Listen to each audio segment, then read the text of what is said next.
पिछले 9 साल से तुम्हारे छेड़े थाकार अभ्येस हमारे हो गए। सो इस घर को तुम्हारी कोई जरूरत नहीं है। রিধিমা, যেদিনকে প্রথমবার তুমি এই বাড়িতে এসেছিলে অ্যাক্সিডেন্টের পর, অনি চেয়েছিল সেদিনই তোমাকে বাড়ি থেকে বার করে দিতে।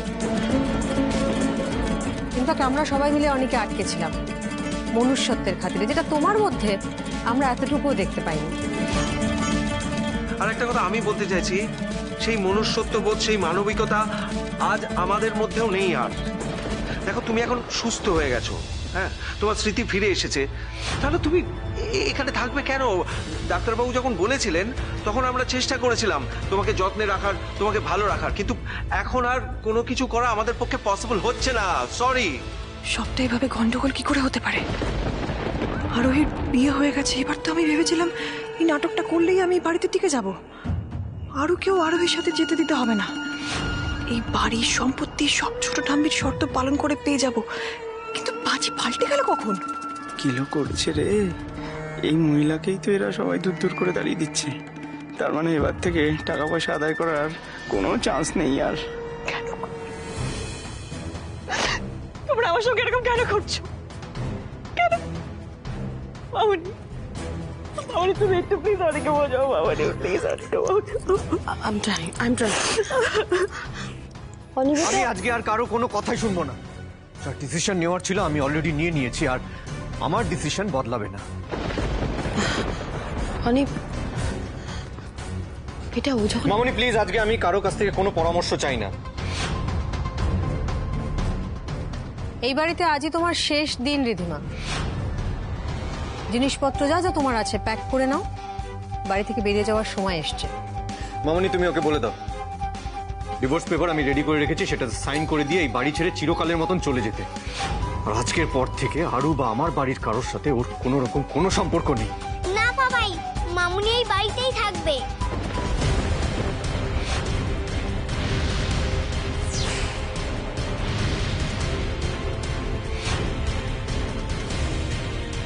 আমার ভালো মাকে সেটা আমি চয়েস করতে চাই বাবাই। কেন প্রিন্সেস, তুমি এ কথা এখন কেন বলছো? আমি না হয় বাড়ি ছেড়ে চলে যাব ঠাকুর, কিন্তু আরু ওইটুকু একটা বাচ্চা মেয়েও নিজেকে কি করে সামলাবে? ও তো জানেও না যে রিধিমা, ওর জন্মদাত্রী মা আসলে কেমন। যে মানুষটা নিজের সদ্যজাত সন্তানকে ছেড়ে চলে যেতে পারে সে আসলে কেমন আরু তো জানেই না সেটা। আর আমি বললেও বা আরু আমার কথা কেন বিশ্বাস করবে? আমি চাই না আরু কখনো এটা ভেবে আফসোস করুক যে ওকে সেই সুযোগটা দেওয়া হলো না যে ওর মা হিসেবে কাকে চায় সেটা বেছে নেওয়ার। তখন তো ওরই কষ্ট পাবে ঠাকুর। তুমি আমাকে পথ দেখাও ঈশ্বর, আমি কি করব? আমাকে যদি আরোর জন্য এই বাড়ি থেকে চলে যেতে আমি তাও চলে যাব। ও যদি ওর জন্মদাত্রী মাকে বেছে নেয় আমি হাসি মুখে সব ছেড়ে চলে যাব, কিন্তু সেই সিদ্ধান্তটুকু যেন আরোরই হয়। মাম্মাম তো এটাই চেয়েছিল পাপাই, আমি নিজের মাকে নিজে সিলেক্ট করে নিই। কিন্তু মামুনি এখানে থাকবে কিনা সেটা তো কেউ আমার কাছে জানতে চাইলে না। আমি জানি আমি ছোট, কিন্তু আমি কি আমার মাকে চয়েস করতে পারি না? আরু শোনো মা, তুমি তুমি এরকম করে কেন বলছো? চয়েস করবার প্রশ্ন কোত্থেকে আসছে বেটা? তুমি তো নিজেই মামুনিকে পছন্দ করতে না, তুমি তো চেয়েছিলে যে তোমার মামুনি বাড়ি থেকে বেরিয়ে যাক, তাহলে আজকে হঠাৎ এই কথাগুলো তুমি কেন বলছো মা?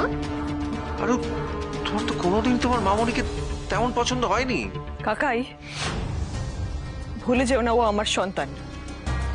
কেউ আমাকে বুঝুক না বুঝুক, আমার সন্তান অন্তত আমাকে বুঝবে। আমি জানি আমি খুব পচা, আমি তোমার সঙ্গে অনেক অন্যায় করেছি, ভুল করেছি আমি। ট্রাস্ট মি বেটা, এরম আর হবে না। আরু, আমি তোমার মা, আমি তোমার জন্ম দিয়েছি। সবার আগে আমি নিজের হাতে তোমায় কোলে তুলেছিলাম, এবার আমি এই হাত দিয়ে তোমাকে সারা জীবন আগলে রাখতে চাই বাবা। আমি জানি তুমি স্টার মাম্মাম, কিন্তু তুমি আমার কাছে এতদিন ছিলে না, তাই আমার ফ্রেন্ডকে মাম্মাম করে পাঠিয়েছিল গড। এখন তুমি ফিরে এসেছে বলে আমার দুটো মা হয়ে গেছে। এবার আমি চয়েস করব। কিন্তু সেটা কিভাবে প্রিন্সেস? একটা পরীক্ষা দিতে হবে, যে জিতবে সেই আমার মা হয়ে থাকবে।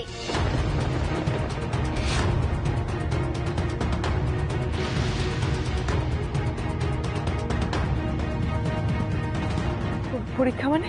মানে আরো যে তোমাদের টাস্কগুলো দেবে সেটা তোমাদের সাকসেসফুলি করে দেখাতে হবে। যে পারবে তাকেই আরু মাম্মা বলে বেছে নেবে আর তার সাথে থাকবে। হ্যাঁ না আরু?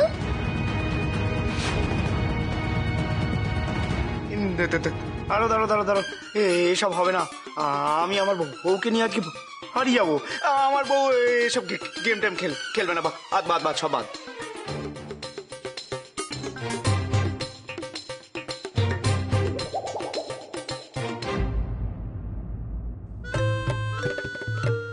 মানে তুমি এসো, এদিকে এসো, আমার সাথে কথা আছে। এসো এসো এসো এসো। তুমি এত তাড়াহুড়ো করছো কেন? একটু সবুর করো, সবুর করো। আর এই সবুর করার বদলে আমি তোমাকে 2 লাখ টাকা দেবো।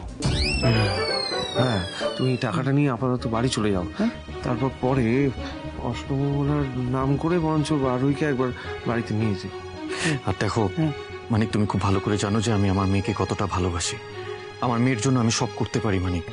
আমার মেয়ে যখন চাইছে যে মিস আরোহী এই বাড়িতে থাকবে, তখন এই বাড়িতে ওনাকে থাকতেই হবে। আমার মেয়ে ভালোবেসে কাকে নিজের মা বলে স্বীকার করে নিচ্ছে, সেটা জানাটা আমাদের সবার জন্য অত্যন্ত জরুরি। তাহলে আমি একটা কাজ করি, আমি না আমার মাকে ফোন করে জিজ্ঞাসা করিনি। হ্যাঁ, হ্যালো মা। আরে মানকে, হ্যাঁ বল বলছি কখন আসবি? আরে দেখো না, এখানে না একটা এলো হয়ে গেছে। কি হচ্ছে মানিক?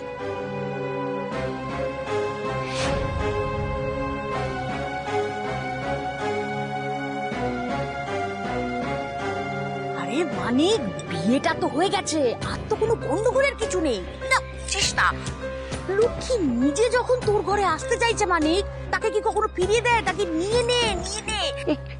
কিন্তু আরো বাবা, আরোহীকে আমরা আমাদের বাড়িতে না হয় নিয়ে আসবো।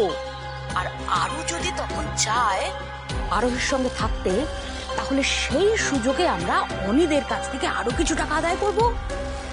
ওরে, রিদ্ধিমার কাছ থেকে এখন তো আর আমাদের কিছু পাওয়ার নেই। তুই একটু বুঝতে চেষ্টা কর এটা। ঠিক বলেছো, কিছু পাওয়ার নেই। আমি এবার তাই করছি। হ্যাঁ ঠিক আছে, রাখো তুমি।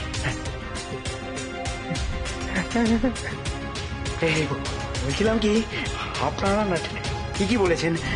মানে ওই আরু মানে সন্টামানা, তারপরে 2 লাখ টাকা। মানে আসলে আমি বলছিলাম কি, আমি না বাড়ি চলে যাই। মানে আরুইকে বাড়ি নিয়ে যেতে হবে তো, অনেক ম্যানেজমেন্টের ব্যাপার আছে। আমি মনে হচ্ছে ব্যাগটা গুছিয়ে নিয়ে যাই। ভালো থাকবেন।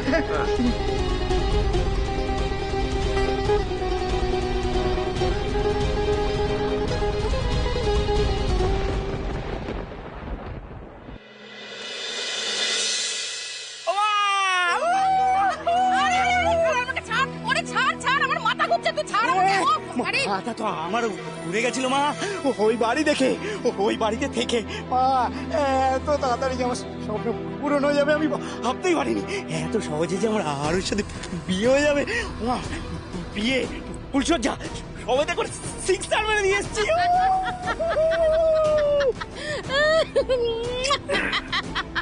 তুই হলি আমার ছেলে মানিক, আমি জানতাম তুই পারবি। হ্যাঁ, তুই হলি গ্রামের মোড়লের ছেলে। ওরে, শান্তি মণ্ডলের কাছে অসম্ভব বলে যেমন কিছু হয় না, তেমন তোর কাছেও কিছু হতে পারে না, আমি জানতাম।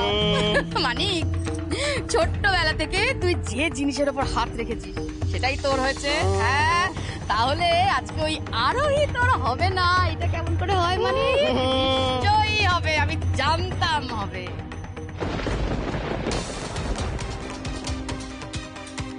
ভালো মতো বলছি, এক্ষুনি বাড়ি থেকে বেরিয়ে যাও। তোমার কিন্তু ইয়াদিক্ষেটা আমি একদম বরদাস্ত করবো না। আর একটা কথা কান খুলে শুনে নাও, তোমার সঙ্গে না কোনোদিন আমাদের আত্মীয়তা ছিল, না ভবিষ্যতে থাকবে। ওই পরিতোষদা অনেক চ্যাটাং কথা বলেছে আমাকে, অনেক অপমান করেছে। আমিও সবকিছু সহ্য করেছি, কিন্তু আর না।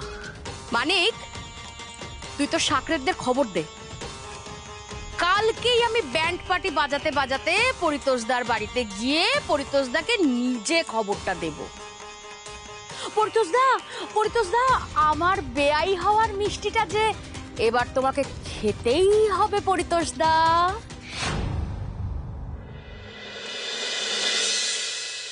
রিদিমা, তুমি আজ থেকে আমার ঘরে আর থাকবে না। তোমার যা যা জিনিসপত্র আমার ঘরে রয়েছে সেগুলো সব তুমি নিয়ে নেবে।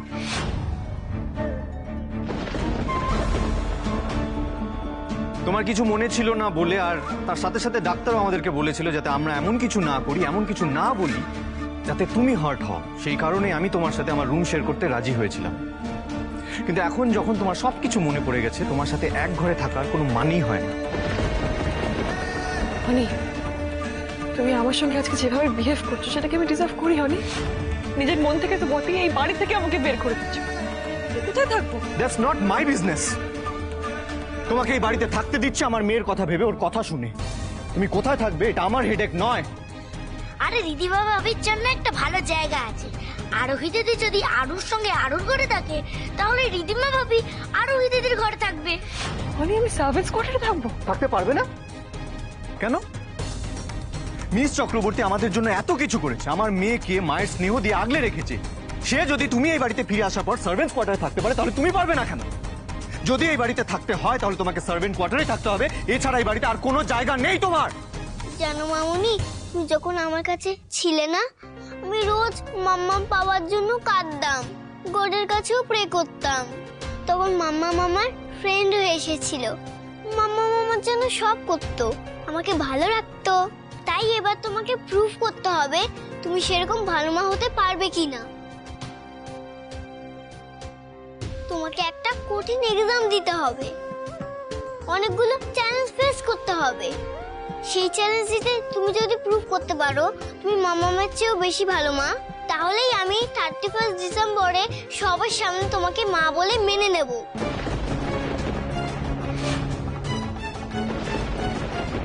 এবার বলো, রাজি তো তুমি?